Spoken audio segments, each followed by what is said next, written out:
What is the investment needed in order to create a return on investment of your hustle, your passion, and your purpose? This is the ROI.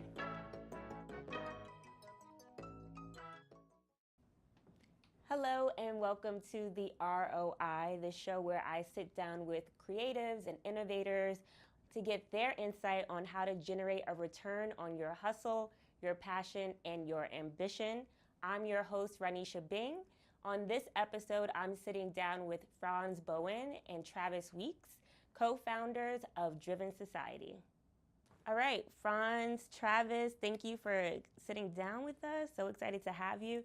I feel like every time I go on my phone, I see a different flyer with Driven Society's logo on it. Y'all are really, really killing it, doing back-to-back events and real, authentic, meaningful events, I think, like out the box, different types of people. Tell me a little bit about the beginning, though, of Driven Society and how it came to be. I never knew what I wanted to do, like, per se, with my career and my life. I have many interests. I know I wanted to be rich, let's put it like that. Okay. I have an interest in real estate, being a lawyer, but I realized my element, my purpose, I felt the most alive when I was bringing people together. Like networking, sharing ideas, elevating people, and when they're in a room and providing a platform for people to, like, show their skill set, show their art, show their music, to show their life, just being that stepping stone for people to get to their next level in their career, their life, their creative journeys, and that's just where I felt the most alive. I feel like one thing about us, we were able to always curate an energy that people just gravitated to, like they love, like, because there's always love between us. We're a humble team. We love supporting the creatives and the arts. So once we got a taste of that energy, boom, 2014, it was straight music showcases back to back at Drone on the Lower East Side, and that's how we initially started to really build a tribe, build an organization. That was the foundation. So the first event, that was 2014, 2013? That actually was 2013 going into 2014. Wow. And so then consistent doing those little music showcases, and now you're partnering with brands like HBO. I don't know who else you want to name drop here. Feel free to name drop anybody I'm missing. Moe Hennessy, Bel Air, Latino Film Festival. Okay. JBL, Harmon Store. Her Agenda. Blue Magazine. Absolutely.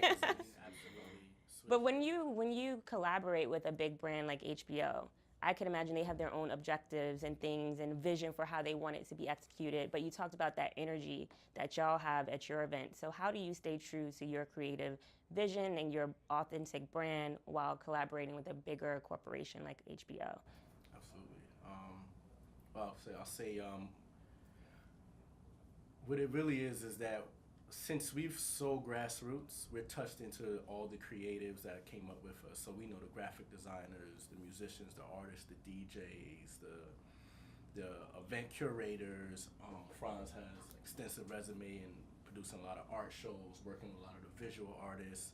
So from the first year, we brought in the visual artists from our community to come and also present their stuff in conjunction with HBO's Latino Film Festival.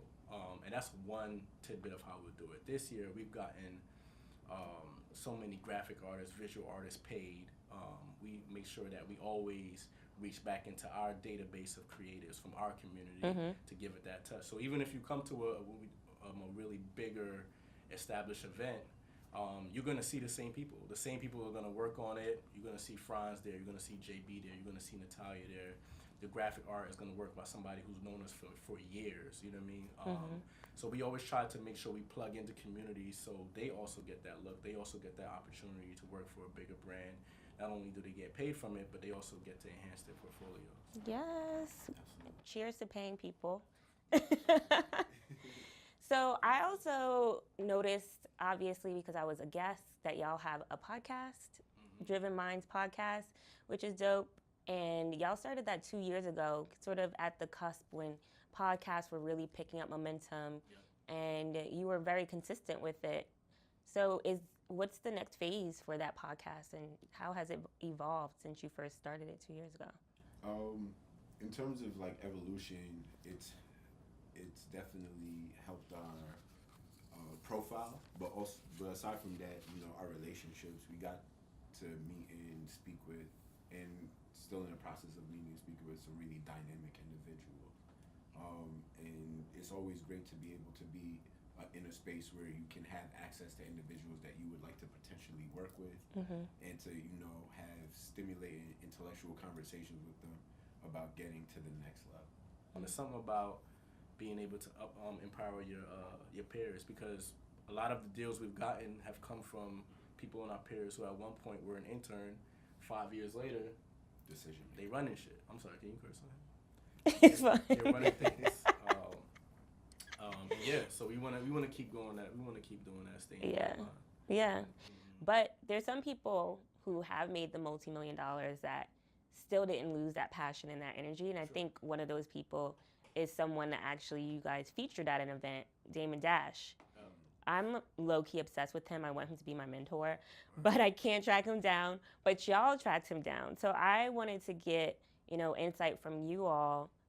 How did that process come about? And how did you get in touch with, the people that are handling Dame? Like, how did that event come together? And tell us about the event, because obviously I know what it is, but our audience might not know. I still remember, actually, it happened in this building, how it came about with Dame. I remember, no lie, this is a true story. Okay. No lie, I had a dream the night before about doing an event in LA. I was like, yo, we need to get out to LA. This is just how I am as a person, right? So I had a dream, so I told, for some reason, Julian was meeting us here, and I'm like, yo, Jay, I had a dream about we gotta do an event. Maybe we gotta do it, bro. We gotta do it. He was like, really?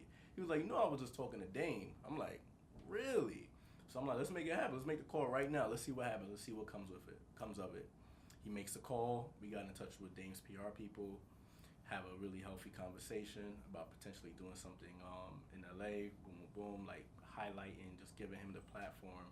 And 1 + 1 = 2. Dame loved it. Dame believed in Julian's skill set. Julian believed in ours. And we did our part. We got the brands a part of it. We set up the venue. We added our production value. Julian is a magician when it comes to journalism. He did his part in bringing the best out of Dame. And it was a great opportunity. It just happened legit from a dream, and it just shows you sometimes you gotta like really follow your instinct. It comes in a lot of different society. Legit has been instinct based, and sometimes people believe it's from the universe. I personally believe it's from God. Yeah. But it worked out in that capacity. Definitely. Dope. I love that, and I really resonate with a lot of what you were saying about like that intuition and the dreams and the feelings. And it feels weird to say that a little bit out loud because it doesn't sound like actual practical advice. But Right. I think when you're really aligned with what your purpose is, those things really start to make sense to you, and just things just happen. Or you say you want to do something, next day you meet somebody and that makes it happen. It really happened. Yeah.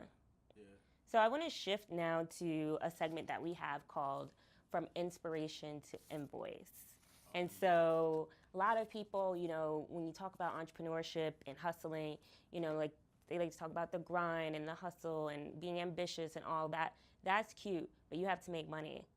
So how do you go from inspiration, you had this idea, to Invoice? And in this segment, I like for the founders to think back to that first time that you actually sent an invoice to get paid for what you're doing now. Do you remember that? How do you feel? How did you feel in that moment? Like, was it validation for you in any way? So yeah, it's about like really believing in your value. I think that point of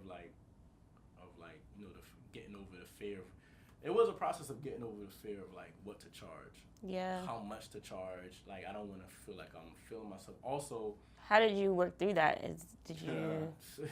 You got to be just ridiculous enough to get the number that you actually want. Ridiculous enough. Yeah, like you have to ask for something that's outlandish, but somebody would look at it and be like, I'm not going to give you that, but how about, and then you're probably going to end up where you want to be at. Especially when you're like starting off. And like getting through that fear was just like, it was definitely a process. I definitely had to get a lot of advice.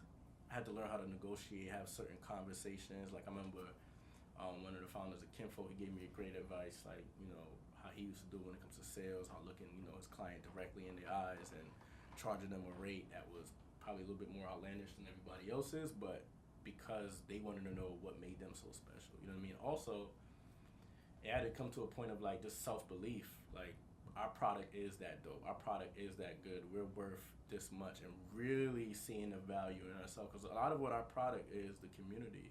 A lot of what our product is creative. You know what I mean? And having that understanding and placing that value on what you and your team represent helps you work you through that fear. You know what I mean? It came to a point after working so hard, and Franz can attest, where if any brand or whatnot tried to really like, come about it the wrong way, we couldn't do business with it, because it's just like, I've put so much work in, so much blood, sweat, and tears. I know my value. And once you get to that point, I think every entrepreneur goes through that, where you get to a point where you know you've put in this much work, and you just know it. You just know your value at that point. Yeah. And it's like, there's no going back. It's hard in the beginning, though. You always undersell yourself at first, and you learn from that.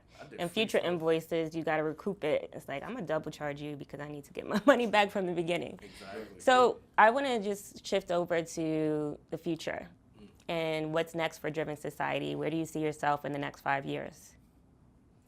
Definitely exercising a more educational approach to production.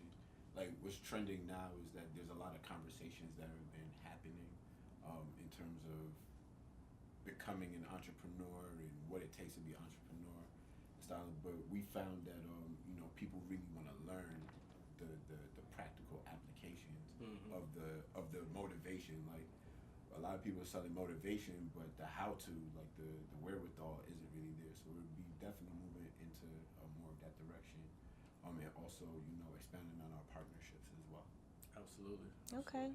A little bit of litness, a little bit of education, something that you could go to get actual blueprint, this is how I did it, go to this person, talk to this person. All right. Thank you for tuning in to this episode of the ROI. I'm so excited for what you guys shared and what you have coming up. And be sure to tune in for the next episode.